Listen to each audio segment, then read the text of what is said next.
Vi skal lære, jeg elsker ikke dig i dag. Og vi har lært ord, 我爱你, så vi skal kun lære ord ikke på kinesiske. Den hedder bo. Lad os kigge på, hvordan man skriver den. 横撇竖点 bo. Lad os kigge på udtalelse.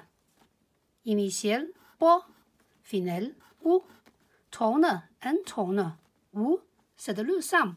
Bo u bu. I nyttige vide omkring kinesisk tegn bo, de har 2 forskellige toner. En 4-toner bo, den anden anden-toner bo. Hvornår skal man bruge 4-toner? Hvornår skal man bruge anden-toner?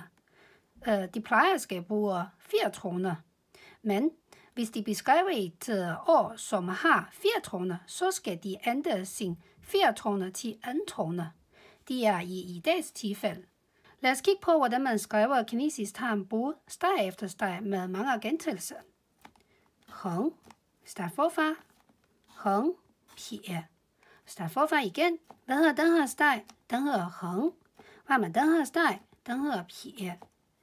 竖 start forfra igen. 横撇. Hvad hedder den her streg? Den hedder 竖. The end. Bu. Bo, wu, bu. Ikke. Prøv at udføre dem andre streg, og så se om I kan genkende dem bagefter. Hvad for en streg mangler de? De mangler 横. Hvad for en streg mangler de? De mangler 撇. Hvad for en streg mangler de? De mangler 竖. Hvad for en streg mangler de? De mangler the end. Når vi fjerner overdækkelse, så kan I sige, at alle de manglende streg, de svarer til kinesiske tegn brugte stregskrivs rækkefølge. 横撇竖 the end. Opgave nummer 1, læser højt, det er en genkendelsesopgave. Det går ud på, om I kan genkende de ord, som I lige har lært. 我不爱你. Det betyder, jeg elsker ikke dig. 你不爱我. Du elsker ikke mig. Opgave nummer 2, oversæt. Det er nogle nyttige oversætninger, I kommer til at bruge, når I diskuterer med hinanden. 我不爱你吗? Det betyder, elsker jeg dig ikke. Nummer 2 sætning. 你不爱我吗? Prøv at oversætte den. Jeg giver svar nu. Elsker du mig ikke?